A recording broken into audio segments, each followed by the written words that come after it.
என்ன வேணும் ஸ்கூலுக்கு எல்லாமே இங்கிருக்கு.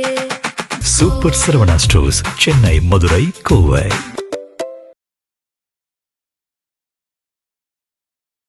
தடுமாறும் விஜய், தத்தளிக்கும் நிர்வாகம், மலைமுழுங்கிய அதிகாரிகள் உற்சாகம்.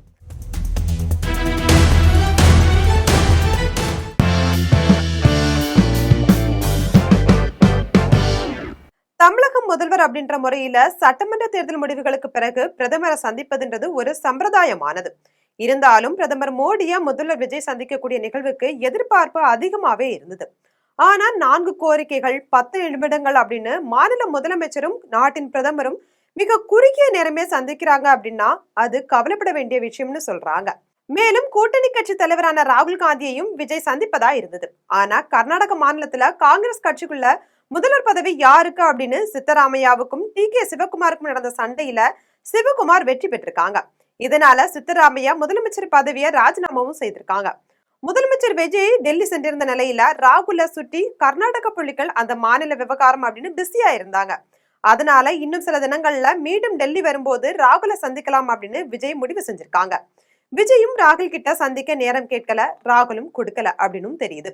தமிழக வெற்றி கழக தலைவரா விஜய் இருந்த போது மாவட்ட தலைவர்கள் யார் அப்படின்ற விவரங்கள் அவருக்கு பெருசா தெரிஞ்சிருக்காது.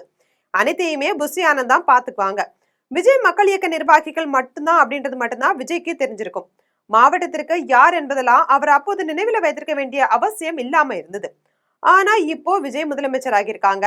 அவருடைய அமைச்சரவையில 30க்கும் மேற்பட்ட அமைச்சர்களும் இருக்காங்க. அவர்கள்ல ஆதவர்ஜுனா, அருண்ராஜ், செங்கோட்டையன் இவங்களை தவிர ஒரு சிலரை தவிர முதலமைச்சருக்கு வேற யாருடைய முகமும் பரிச்சயம் இல்லை அப்படின்னு சொல்றாங்க. இதனால முதலமைச்சரோட அறைக்குள்ள அமைச்சர்கள் செல்லும் போது அதற்கு சில நிமிடங்கள் முன்னதாவே இவருடைய பெயர் இந்த துறை அமைச்சர் அப்படின்னு விவரங்கள் முதலமைச்சர் விஜய்க்கு துண்டு சீட்ல எழுதி கொடுக்கப்படுதாம். அதை பார்த்துட்டு தான் தன்னுடைய அறைக்குள்ள வர அமைச்சர்கள் கிட்ட அவர் பேசவே ஆரம்பிக்கிறாரு விஜய். சில நேரங்கள்ல நன்கு நெருக்கமான அமைச்சர் ஆதவர்ஜுனா கிட்டேயே உங்களோட துறை என்ன அப்படின்னு கேட்டுக்கிறாராம் முதலமைச்சர் விஜய். அமைச்சர்களே இவ்வளவுதான் அறிமுகம்னா IAS IPS அதிகாரிகள் எல்லாம் எந்த அளவுக்கு அப்படின்ற கேள்வியும் எழும்புது. முதலமைச்சர் விஜய் மிக நேர்மையான ஆட்சி நடக்கணும் அப்படின்ட்டு உறுதியா விரும்புறாங்க. அதுல ஒரு துளி சமரசமும் செய்து கொள்ளக்கூடாதுன்றதால அவர் தீவிரமா இருக்காரு.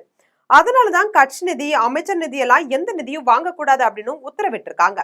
இருந்தாலும் நிர்வாக ரீதியா சில தடுமாற்றங்கள் முதலமைச்சர் விஜய் கிட்டையும் தென்படுது. முதலமைச்சரே இவ்வாறு இருக்கிறதால புதிய அமைச்சரவையில இடம்பெற்றிருக்கக்கூடிய புதிய அமைச்சர்கள் என்ன முடிவெடுப்பதுன்றதுல தடுமாற்றத்தோட தான் இருக்காங்க. இன்னும் பலருக்கு தங்களுடைய துறை ரீதியான முழுமையான புரிதலே இல்ல.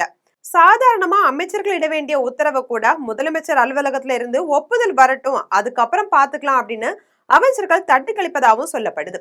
இந்த தவிர அமைச்சர்கள் விரைவிலே போக்கிக்கணும். இல்லைன்னா முதலமைச்சர் விஜயோட அமைச்சர்களோட இந்த பலவீனத்தை பயன்படுத்தி சில மலைமுழுங்கிய அதிகாரிகள் தங்களுடைய எல்லைக்குள்ள முதலமைச்சரை இழுத்து செல்லக்கூடிய அபாயம் இருக்குது அப்படின்னு அக்கறையோடும் ஆதங்கத்தோடும் சொல்றாங்க நேர்மையான சில சீனியர் IAS அதிகாரிகள்.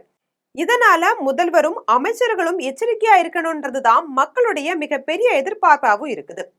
இது போன்ற அரசியல் செய்திகளை உடனுக்குடன் தெரிந்து கொள்ள ஜெம் தொலைக்காட்சியுடன் எப்போதும் இணைப்பில் இருங்கள். என்ன வேணும் ஸ்கூலுக்கு எல்லாமே இங்கிருக்கு. Super Saravana stores, Chennai, Madurai, Kovai.